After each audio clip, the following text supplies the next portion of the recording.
Alors, pour avoir un maquillage parfait, il faut estomper uniformément un peu partout.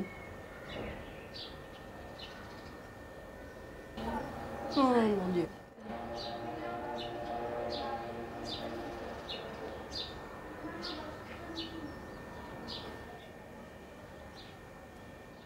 Ça cache un peu les rides, hein. Il y en a besoin du ravalement de temps en temps.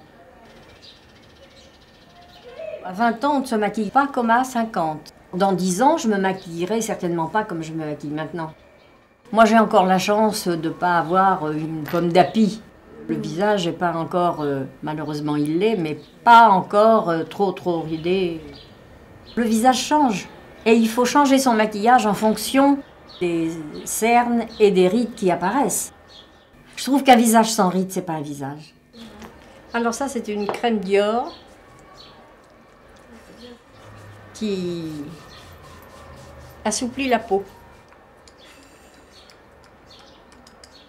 Le visage, c'est le reflet de l'âme, hein. Il n'y a pas de mystère. Une femme qui est tourmentée, elle a un visage fané, elle n'est pas épanouie, même dans le regard. Ça fait beaucoup, le regard. Il y a 10 ans, quand je suis arrivée dans cette résidence, l'animatrice m'a dit « Mais vous savez, Madame Girard, il y a un bal tous les mercredis ici. » J'ai montré le bout de mon nez. « Mais qu'est-ce que vous voulez que j'aille faire là-dedans? Il n'y a que des vieux. » Et il y en a un même qui vient avec sa canne. Il va quand même pas me faire danser avec sa canne. Parce que dans ma tête, inutile de vous dire que j'ai pas 75 ans.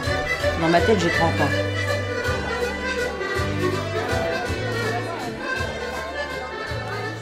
Je suis revenue plusieurs fois pour valser toute seule. Et je venais que pour les valses. On me voyait que pour les valses. J'ai été déprimée. J'avais quitté mon appartement rue Lucien sans Père où j'ai vécu 20 ans. Donc je me suis retrouvée ici avec une fausse idée.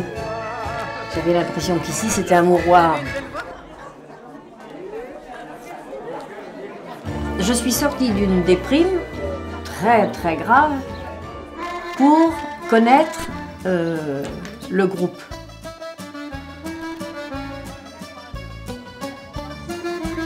Grâce à mon amie Mado. Elle m'a aidée à me sortir de ce cafard que j'avais permanent. Avec elle, on ne peut pas avoir le cafard. On ne peut pas. C'est elle qui nous remontait le moral à toutes.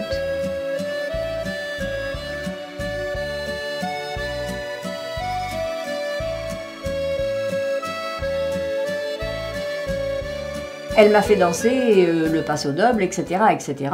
Et puis le groupe s'est reformé avec une en plus. C'était moi le canard boiteux. J'étais la dernière petite arrivée. Et c'est à partir de là où je me suis ouverte vers les autres.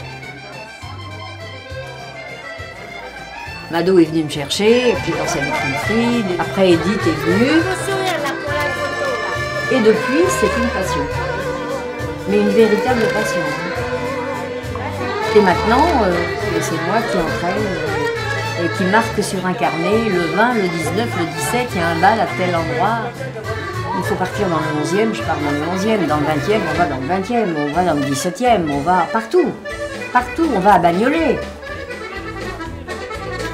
On a fait les 3 jours de l'hôtel de ville. Tous les ans, le maire nous reçoit et on danse pendant 3 jours. Il y a un monde fou, il y a des centaines et des centaines et des centaines de personnes. Et ces 3 jours de suite, on rentre le soir, on est sur les genoux, on prend une douche, on prend un bain de pieds avec du sel, on se masse les pieds. Parce que les pieds, c'est le support, hein, c'est grâce à nos pieds si on danse. Donc il faut les entretenir. J'ai toujours aimé danser. À 15 ans, c'était la guerre de 1945. Quand on dansait jusqu'à l'aube, jusqu'à 3 h du matin. C'est un défoulement. On oublie tout. On s'envole. On est transporté. On n'est plus sur Terre. Hein. C'est une merveille, là, la danse. C'est un autre monde.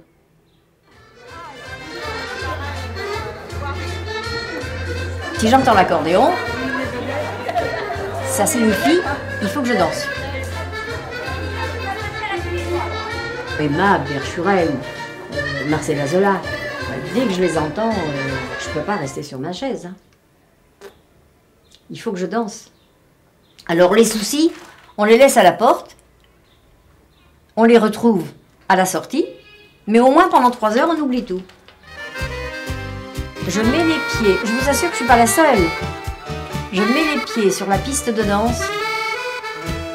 De 2 heures à 5 heures, on danse, je mets pas mal.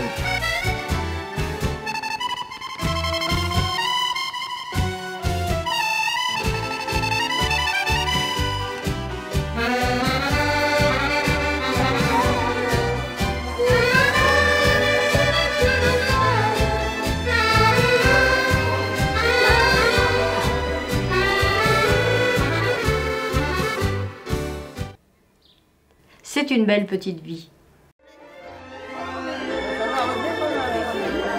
Mon mari était danseur salon, mais plus classique un peu. Il tournait pas la valse. Moi, je le vois tout de suite. Un danseur qui danse bien, je l'avais tout de suite. Il y en a un ou deux là qui dansent bien. Il ne m'intéresse absolument pas. Mais je reconnais tout de suite. Je me dis, ah, celui-là, oui.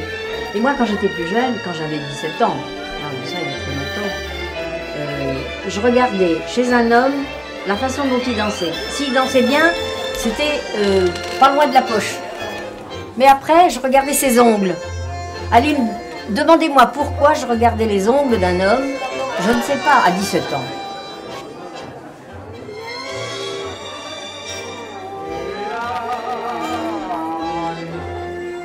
Et les chaussures. S'il avait des godasses sales, je me disais non, non, c'est pas pour moi ça.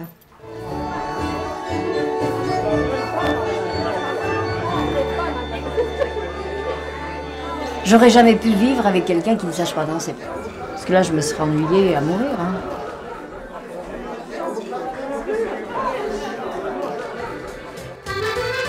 C'est une seconde vie qui commence, quoi. Qui commence ou qui continue, je ne sais pas.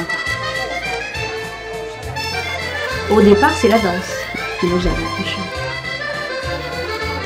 Dès qu'on a dansé ensemble, je savais que c'était un bon danseur. Je l'ai remarqué tout de suite. Hein.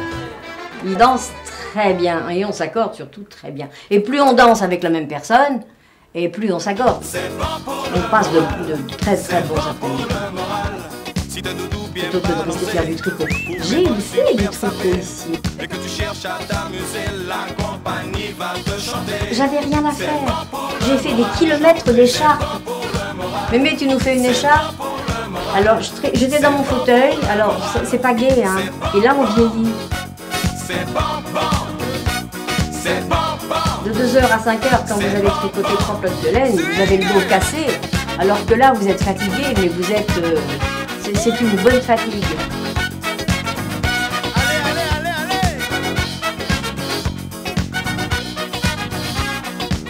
C'est un plaisir, c'est pour soi-même. Ça défoule, ça fait du bien. Je monte, je prends la douche. Et quelquefois, je lui dis, je suis prête à recommencer, hein, on y va ?